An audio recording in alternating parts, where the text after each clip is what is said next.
Assalamualaikum warahmatullahi wabarakatuh. Alhamdulillah, selalu kita panjatkan puji dan syukur kita kepada Allah Subhanahu wa Ta'ala yang senantiasa mencurahkan berbagai nikmat dan karunia kepada kita. Berjumpa kembali dengan kami untuk membahas ayat-ayat yang ada di dalam Al-Quran supaya bisa menjadi acuan kita dalam menjalani kehidupan sehari-hari. Saudaraku kaum muslimin, dimanapun Anda berada, mudah-mudahan selalu dalam keadaan sehat walafiat. Bagi saudaraku yang sakit, semoga Allah sehatkan, Allah angkat penyakitnya, dan Allah sembuhkan seperti sedia kala. Saudaraku, situasi yang kita hadapi saat ini memang tidak mudah. Karena biasanya atau sebelumnya kondisinya normal, baik-baik saja dan lancar. Kita berusaha mencari rezeki, mendapat rezeki yang cukup bahkan lebih. Tetapi untuk kondisi saat ini tidak mudah kita untuk mendapatkan rezeki, harus memutar otak dan membuat perencanaan yang matang untuk mendapatkan rezeki. Kita dituntut untuk bersikap kreatif menghadapi situasi seperti sekarang ini, karena situasinya tidak normal seperti sebelumnya. Apa yang kita dapatkan berupa rezeki saat ini bisa jadi hanya cukup untuk keluarga yang menjadi tanggungan kita. Sehingga di antara kita mungkin terasa berat untuk menyisihkan rezeki untuk orang lain. Karena jangankan untuk orang lain, untuk kebutuhan keluarga saja ada yang pas-pasan, bahkan mungkin ada yang kekurangan. Itulah kondisi yang kita alami seperti sekarang ini. Apalagi memang di dalam Al-Quran, Allah sudah katakan bahwa pada dasarnya manusia itu dihadirkan sifat kikir pada dirinya. Apa yang menjadi miliknya, berat baginya untuk dia bagi kepada orang lain. Seperti yang Allah firmankan di dalam surat An-Nisa ayat 128. A'udzu billahi minasyaitonir rajim. Wa in imra'atun khafat min ba'liha nusyuzan aw i'radan fala junaha 'alaihima ay yusliha bainahuma sulha. Was-sulhu khair. Wa uhdiratil anfusus syuh wa in tuhsinu wa tattaqu fa innallaha kana bima ta'maluna khabira. Wa inimra'atun, dan jika ada seorang perempuan atau istri khafat min ba'liha, khawatir, takut terhadap suaminya, nusuzan au i'radan, melakukan nusuz atau pelanggaran, au i'radan atau berpaling, meninggalkannya. Fala junaha 'alaihima, maka tidak ada dosa atas keduanya, suami maupun istri, ay yusliha bainahuma sulha, untuk keduanya melakukan perdamaian di antara keduanya. Was-sulhu khair, dan perdamaian itu lebih baik. Wa uhdiratil anfusus syuha, dan dihadirkan dan didatangkan pada diri-diri atau jiwa-jiwa asyuha, kikir.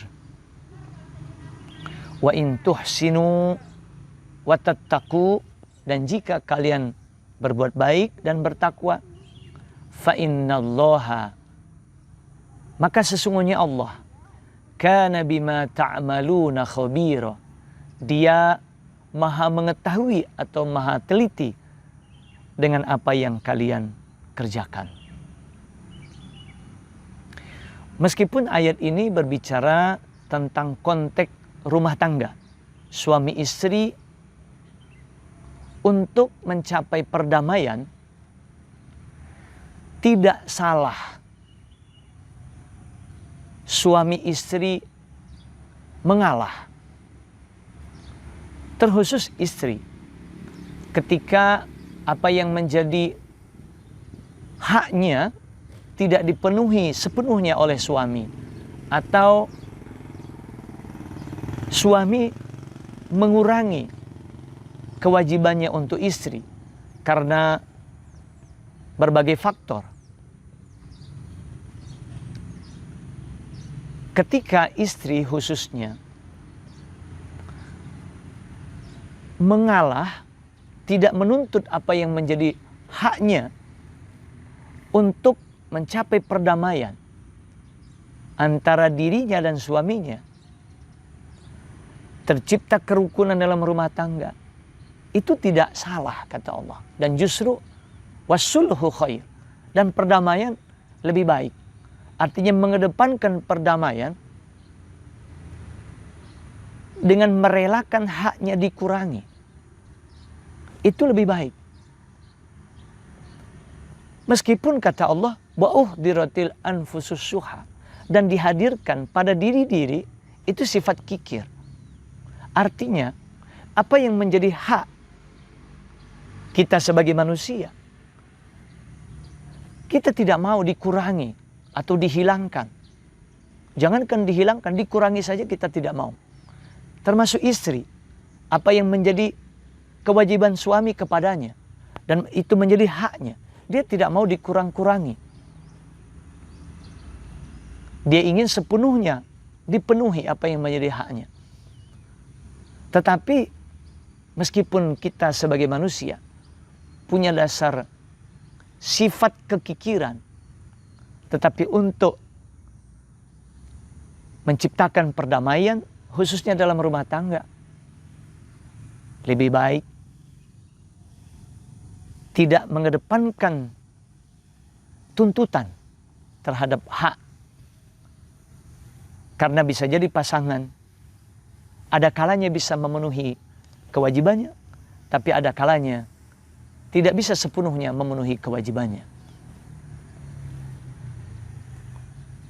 Wa in tuhsinu wa tattaqu, dan jika kalian berbuat baik dan bertakwa, artinya kalau pihak suami memperbaiki kekurangannya, sebelumnya misalnya dia kurang dalam memberikan nafkah kepada istrinya, dan juga bertakwa terus menjaga dirinya dari hal-hal yang buruk dia tinggalkan, dan berusaha menjalankan kewajibannya sebagai suami, maka sesungguhnya Allah maha mengetahui dengan apa yang kalian kerjakan.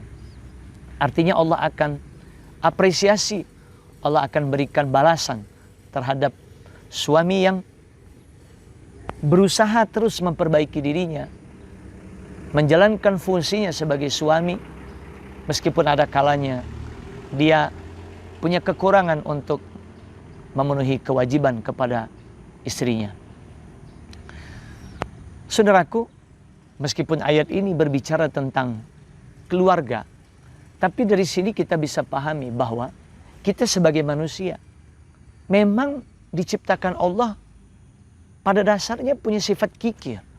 Artinya apa yang menjadi hak kita, berat kita untuk memberikan atau membaginya kepada orang lain.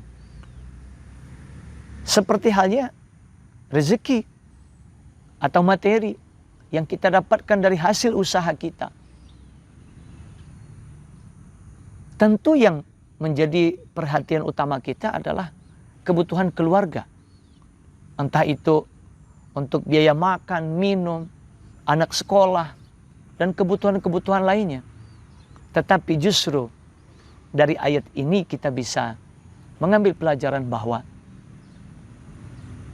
meskipun kita sebagai manusia punya sifat dasar kikir, tetapi kita berusaha untuk menjadi lebih baik, tidak menyerah, tidak berhenti pada sifat kikir kita manusia. Tetapi kita berusaha untuk menyisihkan sebagian rizki yang kita dapat dari Allah. Apalagi di situasi seperti sekarang ini, banyak orang susah, membutuhkan pertolongan. Maka inilah kesempatan terbaik bagi kita untuk menyisihkan rizki yang kita dapat bagi mereka yang membutuhkan. Mudah-mudahan ayat yang kami bahas bermanfaat untuk kita terapkan dalam kehidupan kita. Mohon maaf kalau ada kekurangannya. Terima kasih atas perhatiannya. Billahi taufik wal hidayah. Wassalamualaikum warahmatullahi wabarakatuh.